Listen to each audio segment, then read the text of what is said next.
the last day stuff, I don't think it's too difficult. There's two things you need to be able to. You need to be able to read values off of the graph.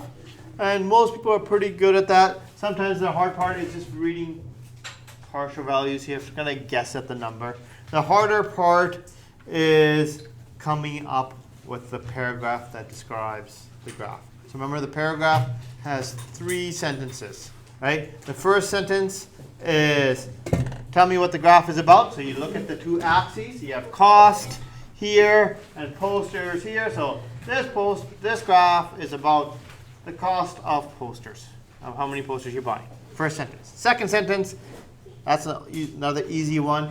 Your bottom left-hand corner is where does the graph start. So this graph starts at 1 poster cost $8. So the first 2 sentences aren't too bad. The third sentence is the harder one. You have to tell me how is the graph changing, right? So you have to tell me, is it getting bigger?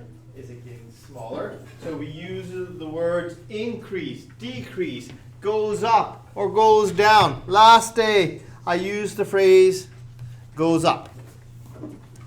So you got to tell me, is it pointing up, or is the graph pointing down? And how much is it pointing up? How much is it pointing down? And that's where we draw our triangle, right? And we just pick any 2 spots on this line.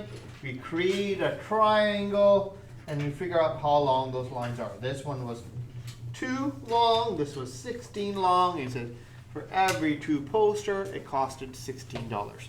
There's a couple more of these we're going to practice with, okay? All right, so let's go over to here. So here's another scenario. Let's see. All right, so Bob has $100.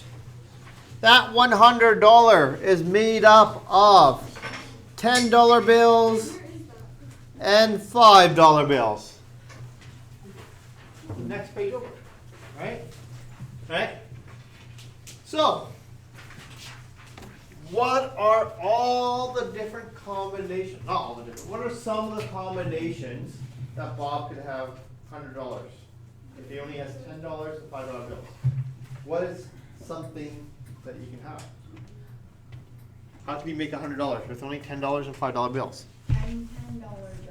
So if he has 10 $10 bills, that means that you would have no $5 bills. Oh, yeah.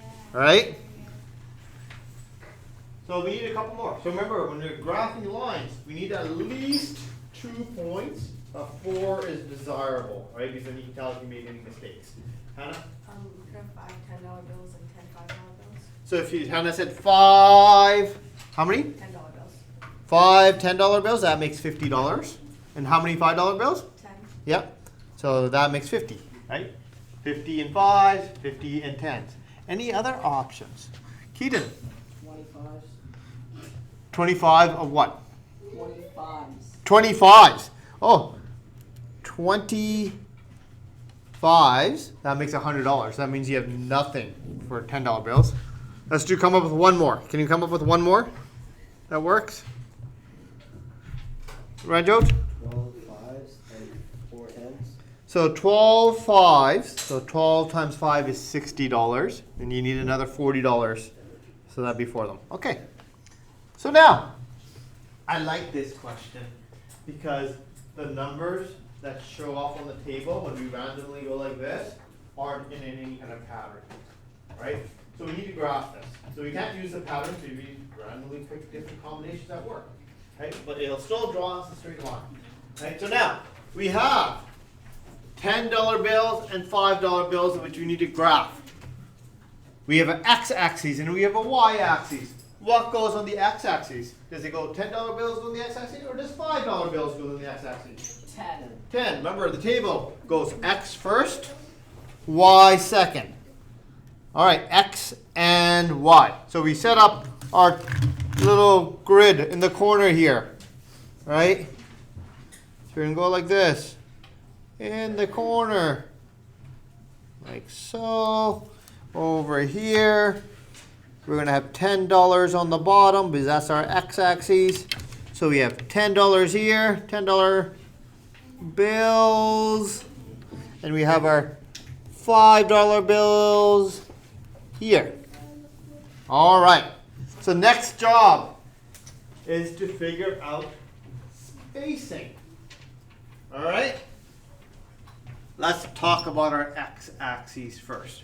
So our x-axis, you got to find your low and high. We need to have enough space to fit 0 all the way up to 10. All right, so we count how many boxes we have to play with. All right, so this looks like a 10 by 10 grid. I'll just double check. We have 1, 2, 3, 4, 5, 6, 7, 8, 9, 10. Right?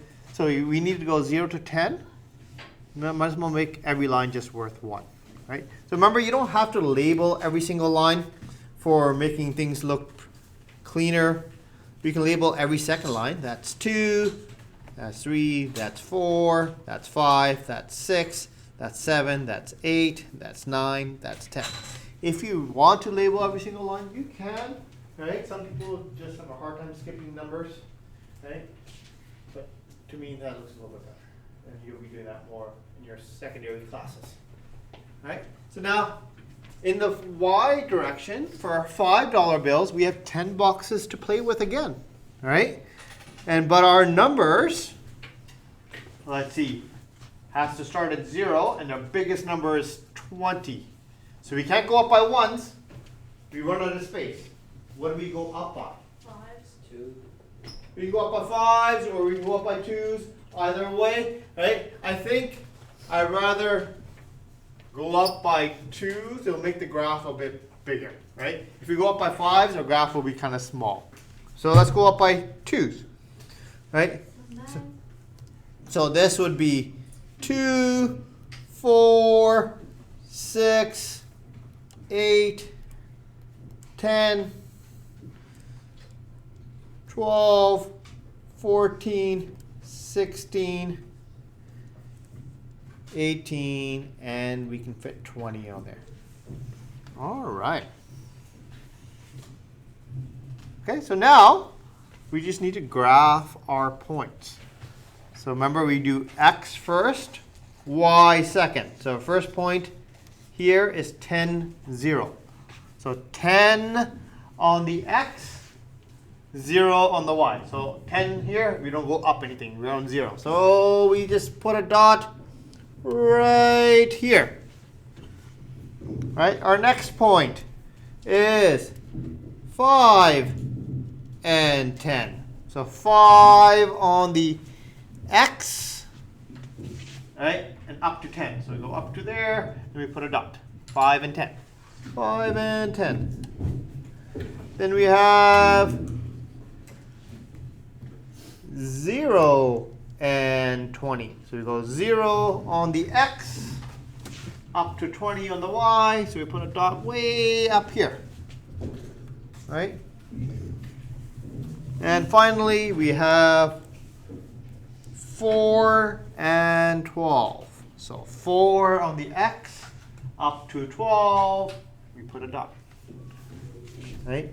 And if you've done everything perfectly, all of this should fall on a straight line. So we grab our ruler, we connect the dots, and all of it should be on a nice straight line. Like so. There we go. Okay. All right. So we've drawn our graph. That took a lot of effort. All right, so now we have to use our graph. And it goes, is it possible for Bob to have 19 $5 bills? No. Why not? That won't make the right number. That won't make the right number. So if we go here, we go to 19 here, we go like this. That means reading down, going down here, we would need half of a $10 bill. And you can't have half of a bill, right? So, no, because you cannot have a half of a $10 bill. Okay?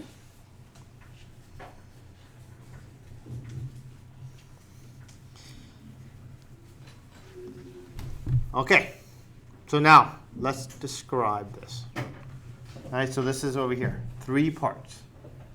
What is this graph about? So this graph is about all the different combinations of $5 and $10 bills that Bob can have to make $100. Right, sentence 1. Right, this graph shows all the combinations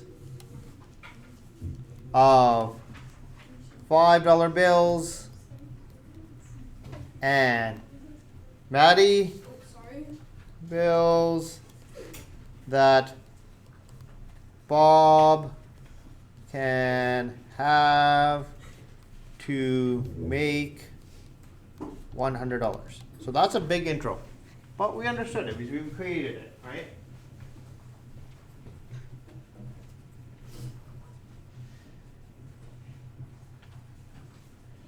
All right. So next part, once you got it written down.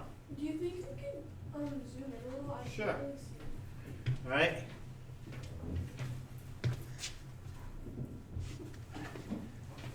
Now, for our starting point, last time I said, hey, start with the bottom left. That works when the graph is pointing up, right? So what we really want to do is not necessarily look for the bottom left point. We want to look for what is the most left point. That's our starting point, right? So on our graph, as you guys write that out, I'll give you another couple of seconds here. All right. All right, so we're looking for the starting point. We're looking at the furthest left. So our starting point is right here. The furthest left is right up here. So we got to talk about that point. What's the value here? What's the x value? And what's the y value? What's the x value at that point? Right here. 20. That is the y value. 20 is y. 5. And Maddie? 0. 0. Right? X down to 0. So this is where we start off here. We say, and we don't say x value, we don't say y value. We use the titles, right? The graph starts at 0 $5 bills. Oh, sorry, 0 $10 bills.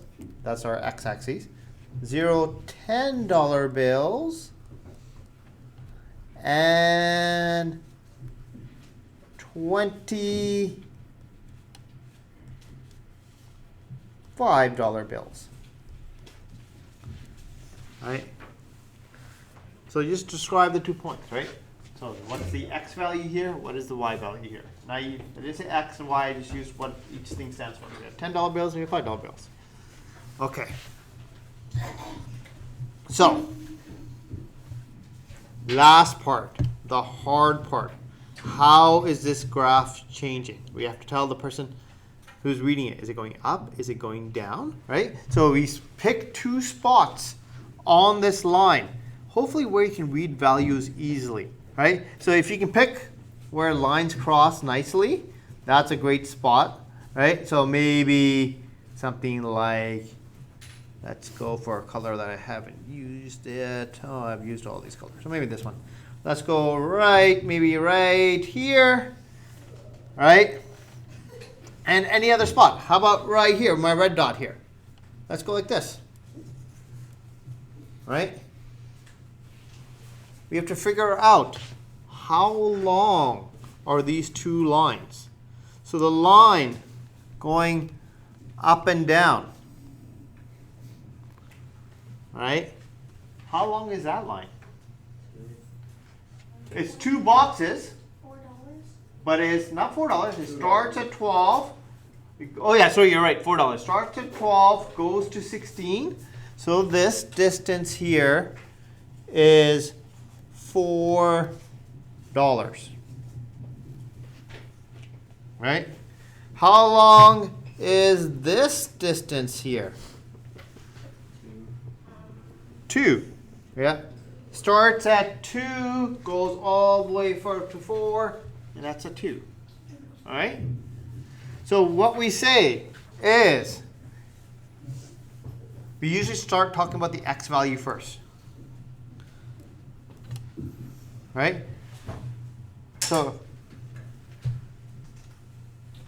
for every 2 $10 bills, right? I should say dollars. That went up by 4 bills. Those are, we're counting bills there, right? For every 2 $10 bills, what happens to the y value? Does it go up or down? Down. So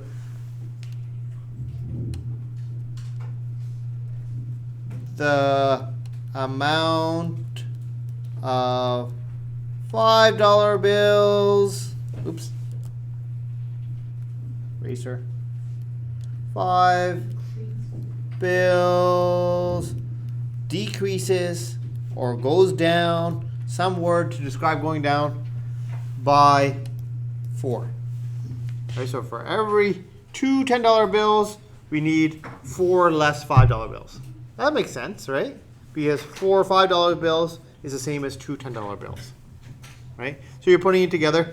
You'll get into more detail of how this works in grade 9. In grade 8, we sort of just highlight that this is going on. In grade 9, we get into more detail about that.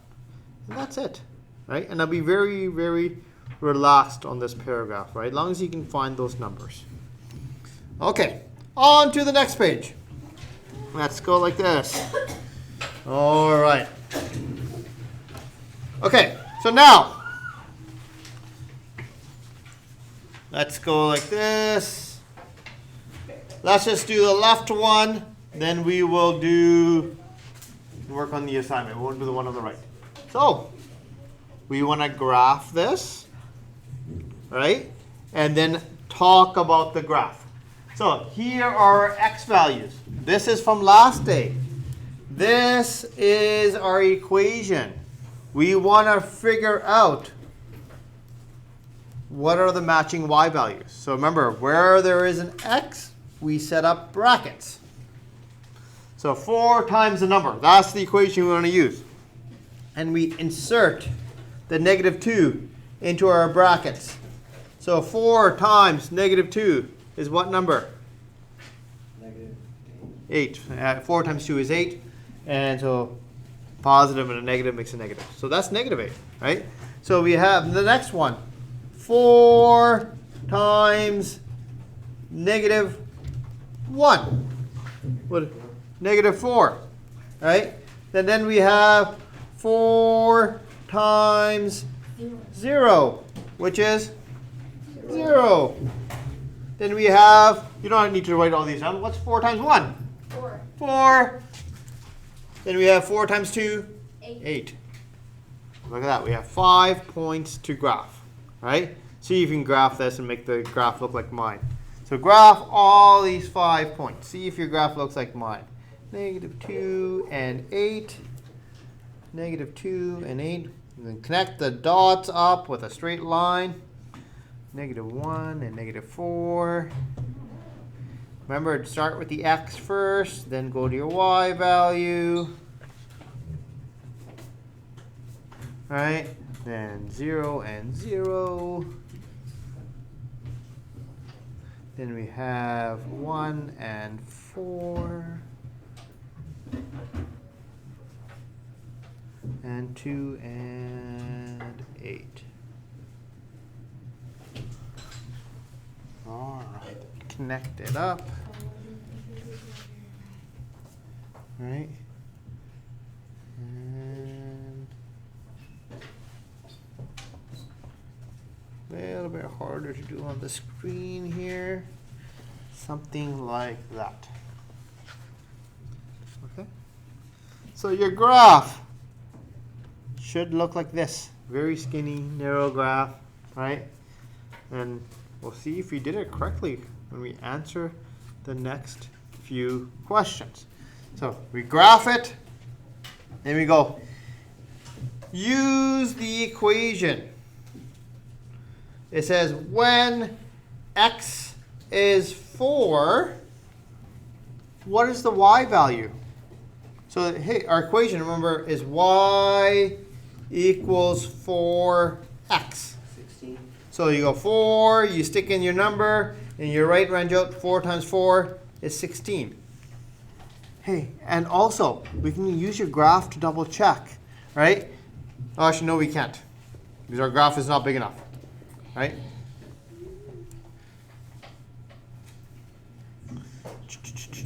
Ooh, I made a mistake. Sorry, I didn't make this graph big enough for you guys to answer the next question. You can still answer it. We can answer it, right? So, I want to change it maybe. Well, you can just divide, can't you? Yes, but on this one. But if I give you a different one, you may not be able to divide and get away with it, right? Let's say,